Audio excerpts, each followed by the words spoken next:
বাইনে নির্মলে তোমাদের প্রত্যেককে অনেক অনেক শুভেচ্ছা এবং অভিনন্দন জানাই। সেকেন্ড এসএলএসটি 2025 বায়োলজিক্যাল সায়েন্সে তোমরা যারা ডেমো ক্লাস নিয়ে চিন্তা করছো তাদের জন্য বিভিন্ন টপিক আমি আলোচনা করছিলাম এবং অলরেডি 5টা ক্লাসে আমি প্রধানত ক্লাস 9 এবং 10-এর বিভিন্ন টপিক আলোচনা করেছি এবং আজকে এই 6 নম্বর ক্লাসে আমি আলোচনা করব আরও ক্লাস 10-এর 3টি ইম্পর্টেন্ট ডেমো টপিক, যেমন ফার্নের জনুক্রম, তার সঙ্গে সঙ্গে সপুষ্পক উদ্ভিদের দিনিশেক। তোমরা অনেকেই আমাকে রিকোয়েস্ট করেছে যে সপুষ্পক উদ্ভিদের দিনিশেক সম্পর্কে ডেমো দিতে এবং এর সাথে সাথে পরাগ সংযোগ। তাহলে খুব কম সময়ের মধ্যে এই 3টি ইম্পর্টেন্ট টপিক তোমরা কিভাবে বুঝিয়ে দিয়ে আসবে আজকের ভিডিওতে সেটাই আলোচনা করব।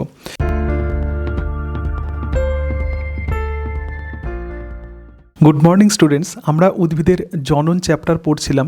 তোমরা কি বলতে পারবে যে লিঙ্গধর এবং রেণুধর উদ্ভিদ প্রকৃতপক্ষে কি? একদম সঠিক বলেছো। কোনো উদ্ভিদের যে কোনো হ্যাপ্লয়েড গঠন তো সেটাই কিন্তু লিঙ্গধর এবং যে কোনো ডিপ্লয়েড গঠন তো সেটাই হলো রেণুধর। তাহলে এই লিঙ্গধর এবং রেণুধর, লিঙ্গধরকে ইংরাজিতে বলা হয় গ্যামেটোফাইট এবং রেণুধরকে ইংরাজিতে বলা হয় স্পোরোফাইট। তো লিঙ্গধর এবং রেণুধর উদ্ভিদের পর্যায়ক্রমিক জীবনচক্রে পুনরাবর্তন, তো এটাকেই আমরা জনুক্রম বলবো। ফার্নের জনুক্রম খুব ইম্পর্ট্যান্ট টপিক এবং প্রচুর পরীক্ষাতে প্রশ্ন দেওয়া হয়। সুতরাং ফার্নের যে জনুক্রম, তো ফার্ন প্রধানত কোন গ্রুপের উদ্ভিদ বলতে পারবে? একদম সঠিক বলেছে। তো ফার্ন প্রধানত টেরিডোফাইটা গ্রুপের উদ্ভিদ বা টেরিডোফাইটা ডিভিশনের উদ্ভিদ। এখন আমার প্রশ্ন, এই টেরিডোফাইটা উদ্ভিদের প্রধান উদ্ভিদ দেহ কোনটা? একদম সঠিক, টেরিডোফাইটা উদ্ভিদ প্রধানত স্পোরোফাইট। তাদের যে প্রধান উদ্ভিদ দেহ তো সেটাই হলো স্পোরোফাইট। তো এই যে ফার্ন আছে, আজকে আমরা দেখব যে এরকমই একটা ফার্ন অর্থাৎ ড্রয়োপটেরিসের প্রধানত জনুক্রম কিভাবে সম্পন্ন হয়। ধরা যাক এটা একটা প্ল্যান্ট আছে, তো প্ল্যান্ট বা এটা হচ্ছে উদ্ভিদ দেহ, তো এটাই হলো স্পোরোফাইট। এটাকে আমরা কি বলবো? স্পোরোফাইট।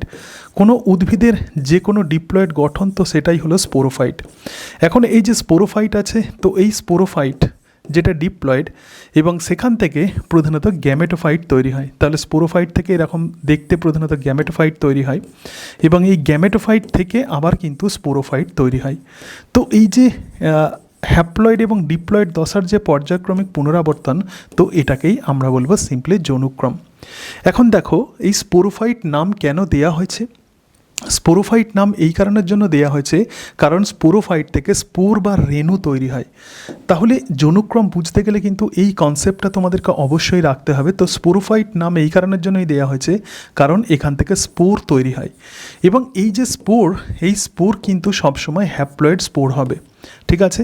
এবং এই স্পোর কিন্তু সেক্সুয়াল স্পোর হবে। উদ্ভিদের বিভিন্ন রকমের রেণু থাকে প্রধানত, কিন্তু এক্ষেত্রে স্পোরোফাইট থেকে প্রধানত যে স্পোর বা রেণু তৈরি হয় সেটা কিন্তু সবসময় সেক্সুয়াল স্পোর হবে।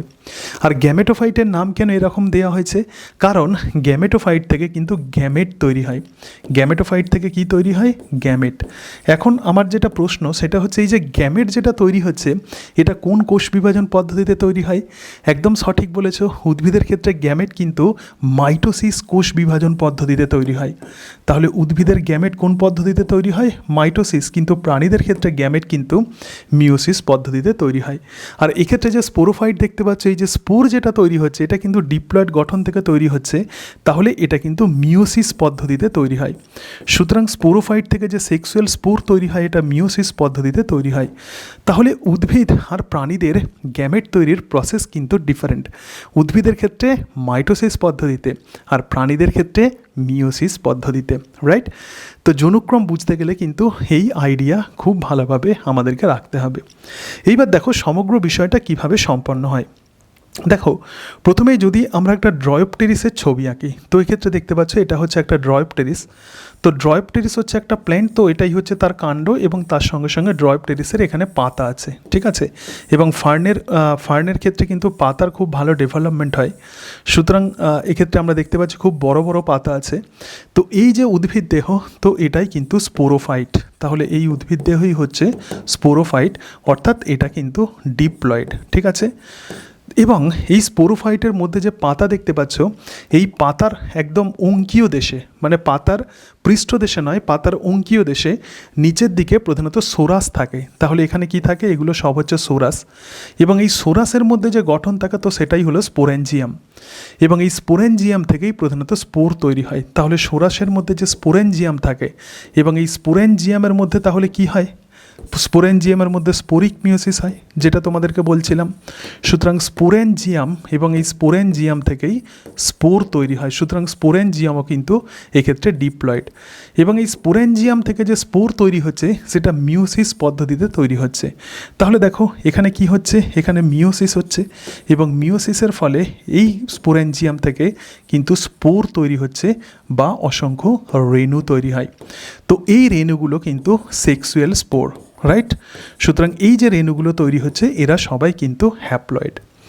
এরপরে কি হয়, এরপরে এই রেণুগুলো মাইটোসিস কোষ বিভাজন করে, এবং করার ফলে এই রেণু থেকে যেটা তৈরি হয় তো সেটাই প্রথমেই যেটা তৈরি হয় তো তার নাম হচ্ছে প্রোটোনিমা। প্রোটোনিমা হচ্ছে একদম ছোট্ট উদ্ভিদ, তাকে অনেকটা এরকম দেখতে। তাহলে রেণু থেকে এরকম ছোট প্রোটোনিমা তৈরি হয়, রাইট?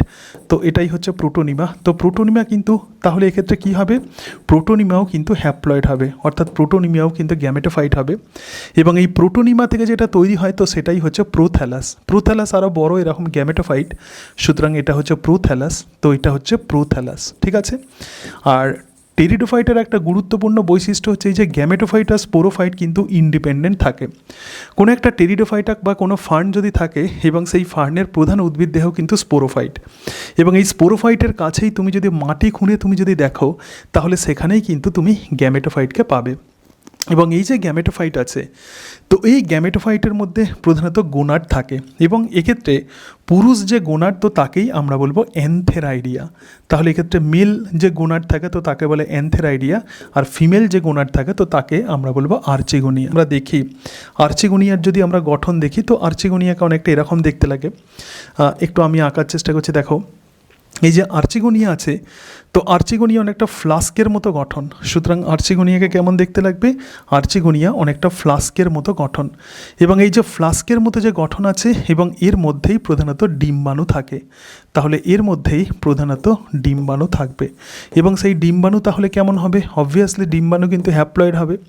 এবং এক্ষেত্রে যে অ্যানথেরাইডিয়া আছে তো অ্যানথেরাইডিয়া থেকে যে স্পোর তৈরি হচ্ছে, মানে যে মেল গ্যামেট তৈরি হচ্ছে, এখান থেকে তাহলে মেল গ্যামেট তৈরি হচ্ছে, এবং এই মেল গ্যামেট ওয়াটার ফিল্মের সাহায্যে একদম পুরো ডিম্বাণুর সঙ্গে যুক্ত হয়। সুতরাং এক্ষেত্রে মেল গ্যামেট, তাহলে এটা হচ্ছে যে গ্যামেট আছে তো সেই গ্যামেট কিন্তু মেল গ্যামেট। এবং যখন মেল গ্যামেট আর ফিমেল গ্যামেট মানে শুক্রাণু এবং ডিম্বাণু যখন যুক্ত হয় তখন এখান থেকে কি তৈরি হবে, তখন এখান থেকে অবভিয়াসলি কিন্তু জাইগোট তৈরি হবে। এবং এই জাইগোট যেহেতু ডিপ্লয়েড তাহলে জাইগোট প্রথম কোষ স্পোরোফাইটের, সুতরাং জাইগোট কিন্তু স্পোরোফাইটের প্রথম কোষ, ঠিক আছে? তাহলে এন আর এন যুক্ত হয়ে কি হচ্ছে, জাইগোট তৈরি হচ্ছে, এবং এই জাইগোট এরপরে ক্রমশ মাইটোসিস সেল ডিভিশন করবে, এবং মাইটোসিস সেল ডিভিশন করে এটা ক্রমশ বৃদ্ধি পাবে, এবং বৃদ্ধি পেয়ে এটা যেটা তৈরি করবে তো সেটাই হচ্ছে উদ্ভিদ দেহ স্পোরোফাইট। এবং এইভাবেই প্রধানত একটা ড্রয়েপটেরিসের তার অল্টারনেশন অফ জেনারেশন বা যৌনুক্রম সম্পন্ন হয়। তাহলে আরেকবার তোমাদেরকে বলে দিচ্ছি, দেখো প্রধান উদ্ভিদ দেহ হচ্ছে স্পোরোফাইট, এবং স্পোরোফাইটের মধ্যে যে পাতা থাকে এবং সেই পাতার মধ্যে সোরাস থাকে, এবং সোরাসের মধ্যে স্পোরেনজিয়াম থাকে, এবং এই স্পোরেনজিয়ামের মধ্যে প্রধানত স্পোরিক মিওসিস হয়, এবং তার ফলে এখান থেকে অসংখ্য সেক্সুয়াল স্পোর বা রেণু তৈরি হয়। এরপর এই রেণুগুলো থেকে প্রধানত প্রোটোনিমা তৈরি হয়, মানে মাইটোসিস কোষ বিভাজন পদ্ধতি করবে, তার ফলে প্রোটোনিমা হবে যেটা হ্যাপ্লয়েড, এবং প্রোথ্যালাস তৈরি হয় যেটা হচ্ছে প্রকৃতপক্ষে গ্যামেটোফাইট। এবং এই গ্যামেটোফাইটের মধ্যেই প্রধানত গোনাড থাকে, মেল গোনাড হচ্ছে অ্যানথেরাইডিয়া এবং ফিমেল গোনাড হলো আর্চিগোনিয়া। তো অ্যানথেরাইডিয়া থেকে শুক্রাণু তৈরি হয় আর আর্চিগোনিয়া থেকে ডিম্বাণু তৈরি হয়, এটা হচ্ছে একটা আর্চিগোনিয়ার গঠন। এবং শুক্রাণু ডিম্বাণুর সঙ্গে যুক্ত হয় এবং তার ফলে এই আর্চিগোনিয়ার মধ্যেই প্রধানত জাইগোট তৈরি হয়। এরপর ক্রমশ এই জাইগোটের মাইটোসিস কোষ বিভাজন হয়, এবং তার ফলে প্রধান উদ্ভিদ দেহ স্পোরোফাইট তৈরি হয়। তো এইভাবেই প্রধানত ড্রয়েপটেরিসের যৌনুক্রম সম্পন্ন হয়। তাহলে আশা করি তোমরা ফার্নের যৌনুক্রম তোমরা বুঝতে পেরেছ। প্রচুর প্রধানত পরীক্ষাতে কোয়েশ্চেন্স দেওয়া হয়। তাহলে একটু আমাকে বলো যে সোরাস কাকে বলে? একদম সঠিক বলেছ। পাতার অঙ্কীয় দেশে যে গঠন থাকে ড্রয়েপটেরিসের ক্ষেত্রে তো তাকেই বলা হয় সোরাস, এবং সোরাসের মধ্যে স্পোরেনজিয়াম থাকে। তাহলে স্পোরোফাইটের এরকম নামকরণ কেন করা হলো? কারণ স্পোরোফাইট থেকে স্পোর তৈরি হয়, একদম সঠিক। আর গ্যামেটোফাইটের নাম এরকম কেন দেওয়া হয়? কারণ গ্যামেটোফাইট থেকে গ্যামেট তৈরি হয়। তাহলে উদ্ভিদের ক্ষেত্রে গ্যামেট কোন প্রসেসে তৈরি হয়? একদম সঠিক বলেছ, মাইটোসিস কোষ বিভাজন পদ্ধতিতে। তো এর পরের দিন আমরা পড়ব সপুষ্পক উদ্ভিদের দিনিসেক সম্পর্কে। দেখা হচ্ছে তোমাদের সঙ্গে পরের ক্লাসে। Thank you.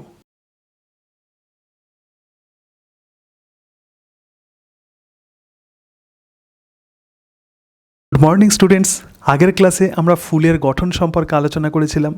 তাহলে ফুলের পুংকেশরের চক্রের মধ্যে প্রধানত কী থাকে? একদম সঠিক, পুংধানী থাকে এবং পুংধানীর মধ্যে পুং রেণু উৎপন্ন হয়। আর গর্ভকেশর চক্রের মধ্যে প্রধানত কী থাকে? গর্ভকেশর চক্রের মধ্যেই প্রধানত ডিম্বাণু তৈরি হয়। সঠিক বলেছ। তো আমি তোমাদের বলেছিলাম যে আজকে আমি পড়াবো সপুষ্পক উদ্ভিদের দ্বিনিষেক। এখন তোমরা কি বলতে পারবে যে নিষেক পদ্ধতি কাকে বলে? একদম সঠিক বলেছ, শুক্রাণু এবং ডিম্বাণুর মিলনের ফলে যে জাইগোট তৈরি হয়, তো সেই প্রসেসকেই আমরা বলবো নিষেক। কিন্তু এক্ষেত্রে যে সপুষ্পক উদ্ভিদ আছে, সপুষ্পক উদ্ভিদে তাহলে আমরা কি দেখতে পাই? দ্বিনিষেক। তো কেন এটাকে তাহলে দ্বিনিষেক বলে বলতে পারবে? আচ্ছা, জানো না? ঠিক আছে, আমি বলে দিচ্ছি। কারণ সপুষ্পক উদ্ভিদে প্রধানত দুইবার নিষেক হয়। তো সেই জন্য সপুষ্পক উদ্ভিদের এই নিষেক পদ্ধতি কিন্তু অত্যন্ত গুরুত্বপূর্ণ, যেটা আর অন্য কোনো উদ্ভিদে দেখা যায় না।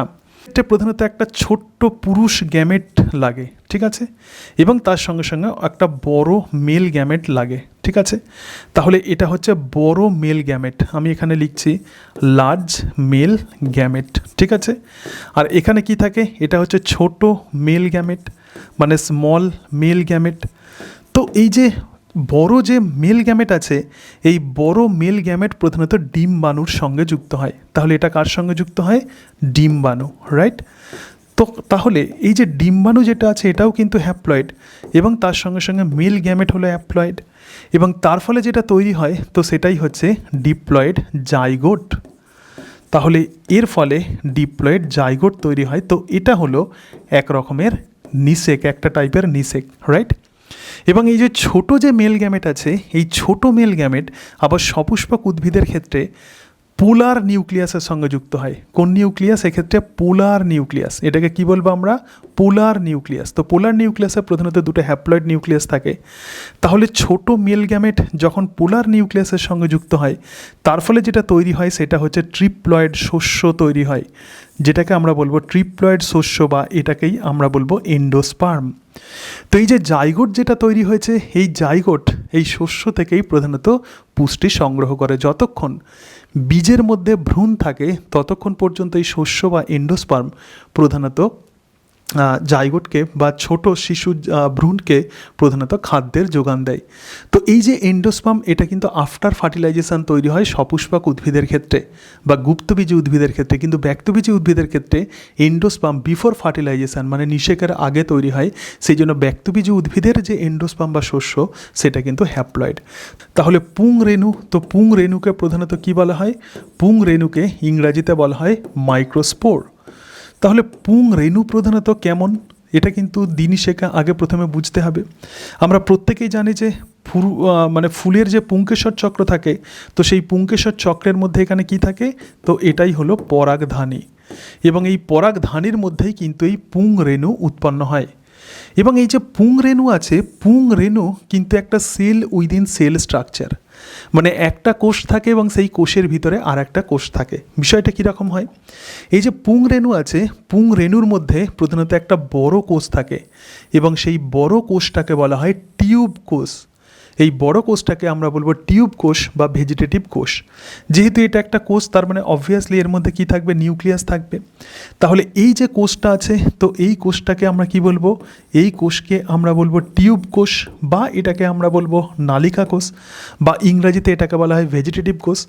আবার এই সেলের ভিতরে আর একটা ছোট সেল থাকে, এবং সেই সেলটাকে আমরা বলবো জেনারেটিভ কোষ। তাহলে এই কোষটাকে আমরা কি বলবো? জেনারেটিভ কোষ। এবং যখন দ্বিনিষেক পদ্ধতি হয় তখন এই টিউব কোষ এটা কিন্তু নষ্ট হয়ে যায়, আর জেনারেটিভ কোষ থেকেই প্রধানত গ্যামেট তৈরি হয়।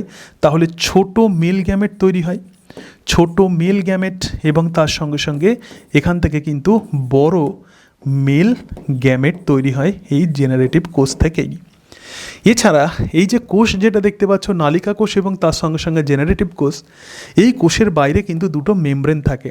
একদম বাইরের দিকে যে মেমব্রেন বা পর্দা যেটা থাকে, তো তাকেই আমরা বলবো ইনটাইন। তাহলে এটাকে আমরা কি বলবো? এইটাকে আমরা বলবো ইনটাইন। এবং এই ইনটাইন থেকেই কিন্তু প্রকৃতপক্ষে পরাগ নালী তৈরি হয়। তাহলে ইনটাইন থেকে কি তৈরি হবে? পোলেন টিউব, বা যেটাকে আমরা বলবো পরাগ নালী, তো সেটা কিন্তু ইনটাইন থেকেই তৈরি হয়।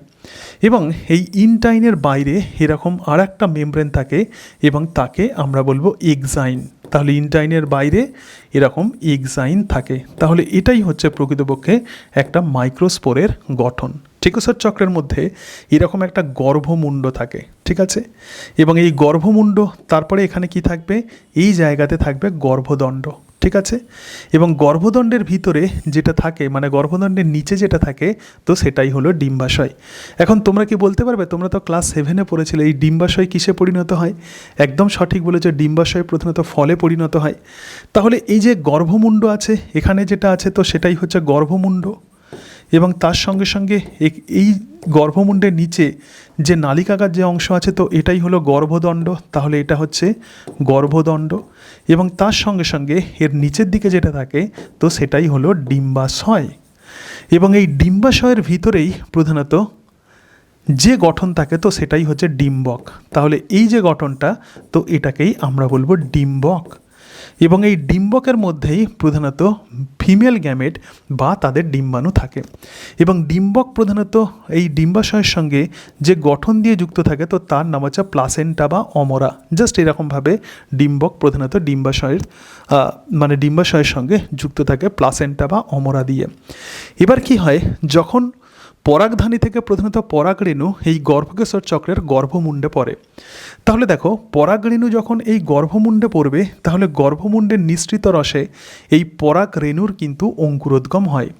তো প্রথমেই এক্সাইন যেটা বলেছিলাম তো এক্সাইনের প্রাচীরটা প্রথমে ভেঙে যায়, এবং তারপরে এই যে ইনটাইন আছে এই ইনটাইন যেটা বলছিলাম তোমাদেরকে, এই ইনটাইন থেকে কি হবে, একটা পোলেন টিউব বা এখান থেকে একটা পরাগ নালী চলে আসবে, ঠিক আছে, এবং যে টিউব সেল আছে তো টিউব সেল বা নালিকা কোষ, তো নালিকা কোষের নিউক্লিয়াস প্রধানত জেনারেটিভ কোষের নিউক্লিয়াসকে গাইড করে নিয়ে আসবে কোথায়, তো এই জায়গাতে ডিম্বক রন্ধ্র আছে এবং ডিম্বক রন্ধ্রের দিকেই প্রধানত ডিম্বাণু থাকে। তাহলে এই যে ডিম্বক আছে তো ডিম্বকের যেদিকে ডিম্বক রন্ধ্র আছে তো সেদিকেই পোলেন টিউব বা পরাগ নালী আসে। সুতরাং এখানে কি থাকে, এখানে হচ্ছে ডিম্বাণু থাকে, এবং এই পোলেন টিউবের মধ্যে জেনারেটিভ কোষ থেকে প্রধানত দুটো পুং গ্যামেট বা দুটো প্রধানত নিউক্লিয়াস এক্ষেত্রে তৈরি হয়। একটা হচ্ছে বড় মেল নিউক্লিয়াস আর একটা ছোট মেল নিউক্লিয়াস। তাহলে এটা হচ্ছে মেল গ্যামেট বা মেল নিউক্লিয়াসও আমরা বলতে পারি, বা এটাকে আমরা বলবো মেল গ্যামেট, আর এটাও হচ্ছে মেল গ্যামেট, ঠিক আছে, এবং এই যে মেল গ্যামেট আছে তো এটা কিন্তু বড়, মানে এটা হচ্ছে লার্জ আর এটা হচ্ছে স্মল, ঠিক আছে। ডিম্বককে যদি আমরা খুব বড় করে দেখি তাহলে কি দেখতে পাবো, এবার আমি একটু ডিম্বকের ছবি আঁকছি, তাহলে একদম দিনিশেক সম্পর্কে তোমরা খুব ভালোভাবে ক্লিয়ার তোমাদের আইডিয়া হয়ে যাবে। দেখো এই যে ডিম্বক আছে, ডিম্বককে যদি আমরা দেখি তো ডিম্বকের মধ্যে প্রধানত অনেকগুলো সেল থাকে, ঠিক আছে, তো ডিম্বকের মধ্যে প্রধানত 7টা সেল থাকে। একটু ছবি আঁকছি, দেখো ধরে রাখো এটা হচ্ছে ডিম্বক, ঠিক আছে, এটা হচ্ছে ডিম্বক, এবং যেদিকে ডিম্বক রন্ধ্র থাকে তার মধ্যে তো বিভিন্ন কভারিং থাকে, তাহলে যেদিকে ডিম্বক রন্ধ্র থাকে সেই দিকে প্রধানত ডিম্বাণু থাকে, তাহলে এটাকে আমরা বলবো ওভাম বা এটাকে আমরা বলবো ডিম্বাণু। তো এই ডিম্বাণুর সঙ্গে প্রধানত কোন নিউক্লিয়াস যুক্ত হবে, কোন গ্যামেট যুক্ত হবে, একদম বড় পুং গ্যামেট এখানে যুক্ত হবে, ঠিক আছে, এবং এই যে ডিম্বাণু আছে ডিম্বাণুর সঙ্গে প্রধানত দুটো কোষ থাকে তো তাদেরকে আমরা বলবো সহকারী কোষ। তাহলে এখানে আরও দুটো কোষ থাকে তো এদেরকে আমরা বলবো সহকারী কোষ, ঠিক আছে, তাহলে এখানে যেটা থাকবে তো সেটা হচ্ছে সহকারী কোষ। এবং এই ডিম্বকের একদম কেন্দ্রে প্রধানত কি থাকবে, দুটো নিউক্লিয়াস থাকবে, এবং এই দুটো নিউক্লিয়াস কিন্তু হ্যাপ্লয়েড, এবং এই দুটো নিউক্লিয়াসকে আমরা বলবো পোলার নিউক্লিয়াস। এটাকে কি বলা হয়, এটাকে বলা হয় পোলার নিউক্লিয়াস। এবং একদম যেদিকে ডিম্বক রন্ধ্র থাকে তার জাস্ট বিপরীত দিকে আরও 3টে কোষ থাকে তো তাকে আমরা বলবো প্রতিপাদ কোষ সমষ্টি। এই 3টে কোষকে কি বলা হয়, প্রতিপাদ কোষ সমষ্টি। তো এবার কি হয়, এই যে পরাগ নালিকা দিয়ে প্রধানত যে মেল গ্যামেট যেটা আসছে, তাহলে বড় মেল গ্যামেট তাহলে কার সঙ্গে যুক্ত হবে, তো বড় মেল গ্যামেট প্রধানত এই ডিম্বাণুর সঙ্গে যুক্ত হবে, এবং তার ফলে এখানে এই যে মেল গ্যামেট আছে বড় মেল গ্যামেট এটা ডিম্বাণুর সঙ্গে যুক্ত হবে, এবং তার ফলে এখান থেকে জাইগোট তৈরি হবে, ঠিক আছে। তাহলে এটা হচ্ছে একটা নিষেক, তাহলে এটা হচ্ছে প্রথম নিষেক, জাইগোট তৈরি হওয়া, এবং তার সঙ্গে সঙ্গে যে পোলার নিউক্লিয়াস আছে তো পোলার নিউক্লিয়াসের সঙ্গে তাহলে ছোট মেল গ্যামেট যুক্ত হয়, স্মল মেল গ্যামেট, তাহলে এক্ষেত্রে যেটা তৈরি হবে তো সেটাই হচ্ছে শস্য, ট্রিপ্লয়েড শস্য তৈরি হবে। কেন, কারণ এই পোলার নিউক্লিয়াস এরা কিন্তু হ্যাপ্লয়েড, ঠিক আছে। তাহলে ডিম্বকের মধ্যে আমরা কতগুলো সেল দেখতে পাচ্ছি, 1 2 3 4, 5, 6, 7। তাহলে ডিম্বকের মধ্যে আমরা 7টা সেল দেখতে পাই। কটা কোষ আমরা দেখতে পাবো? 7টা কোষ। কিন্তু নিউক্লিয়াস কতগুলো? নিউক্লিয়াস কিন্তু 8টা। এবং এইভাবেই প্রধানত সপুষ্পক উদ্ভিদের দ্বিনিষেক সম্পন্ন হয়। তাহলে আশা করি তোমরা সপুষ্পক উদ্ভিদের দ্বিনিষেক পদ্ধতি ভালোভাবে বুঝতে পেরেছো। এবার তোমাদেরকে আমি যদি প্রশ্ন করি যে শস্য প্রধানত কী কাজ করে, একদম সঠিক বলেছো, শস্য প্রধানত জাইগোটকে পুষ্টির যোগান দেয়। তো এর পরের দিন আমরা পড়ব পরাগ সংযোগ সম্পর্কে। পরাগ সংযোগ কত রকমের হয়, তো সেগুলো সম্পর্কে এর পরের দিন আমরা পড়ব। আজকে তাহলে এই পর্যন্তই। দেখা হচ্ছে তোমাদের সঙ্গে পরের ক্লাসে। Thank you.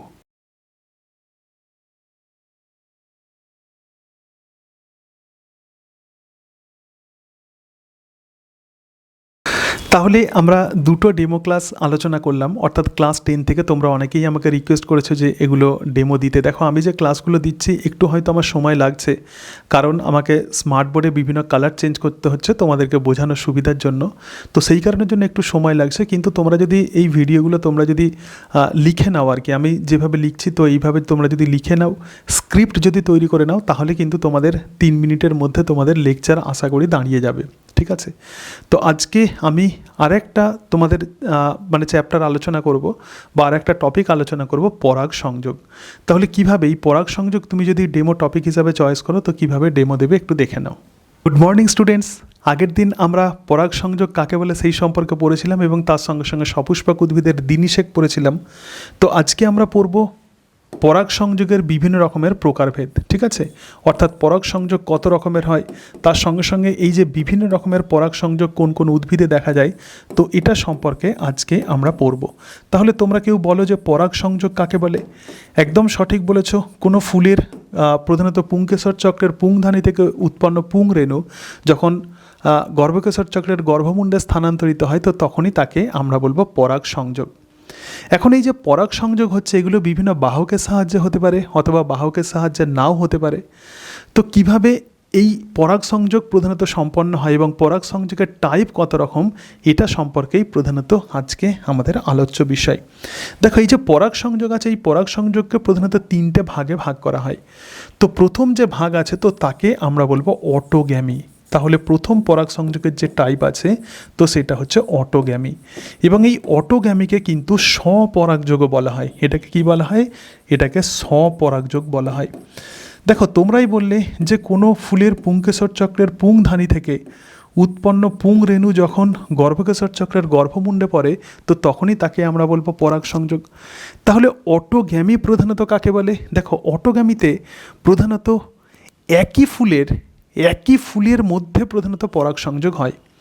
অর্থাৎ কোনো একটা ফুলের পুংকেশর চক্রের পুংধানী থেকে উৎপন্ন পরাগ রেণু যখন সেই ফুলেরই গর্ভমুণ্ডে যখন পড়ে, তো তখনই তাকে আমরা বলবো অটোগ্যামি। বিষয়টা কীরকম হয়? ধরে রাখো এরকম একটা উদ্ভিদ আছে এবং সেই উদ্ভিদের মধ্যে ফুল আছে। তাহলে এখানে ধরা যাক উদ্ভিদের মধ্যে ফুল আছে, এবং সেই ফুলের মধ্যে এখানে আমি গর্ভকেশর চক্র আঁকছি। ঠিক আছে? এটা হচ্ছে গর্ভমুণ্ড, এটা গর্ভদণ্ড, আর এটা হচ্ছে ডিম্বাশয়। এখন এই জায়গাতে তাহলে নিশ্চয়ই তাদের পরাগধানী থাকবে। আবার এখানে দেখো এটা হচ্ছে পরাগধানী। ঠিক আছে? পুংকেশর চক্র। তাহলে এই যে ফুল আছে, এটা কোন ধরনের ফুল বলো? একলিঙ্গ না উভয়লিঙ্গ?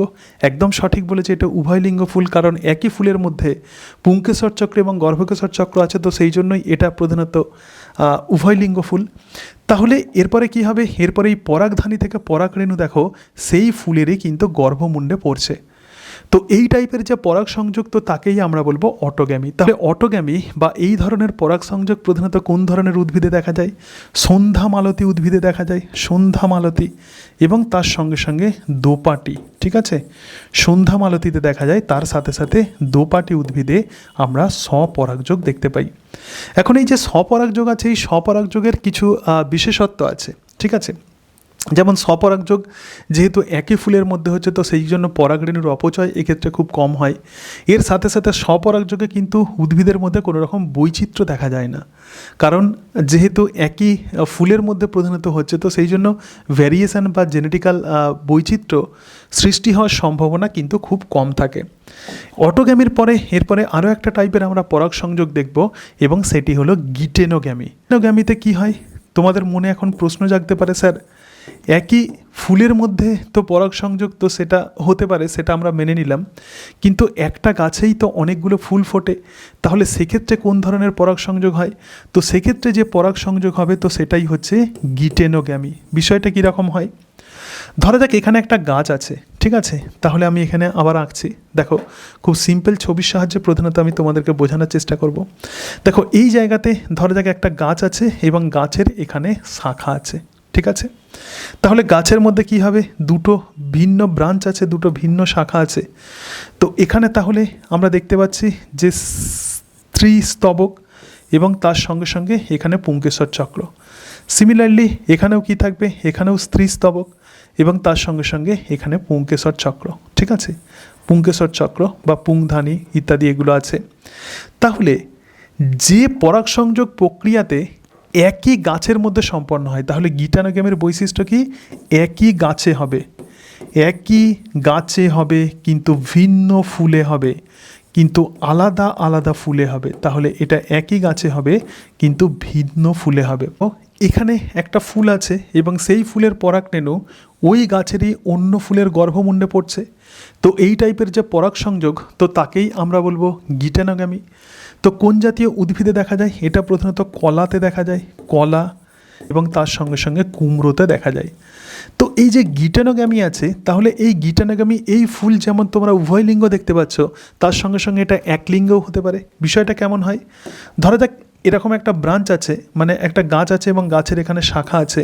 তাহলে শাখার মধ্যে কোনো একটা ফুলে শুধুমাত্র ধরা যাক স্ত্রী স্তবক আছে প্লাস অন্যান্য স্তবক আছে, আর এখানে আর একটা ফুলে কেবলমাত্র এখানে পুংস্তবক আছে।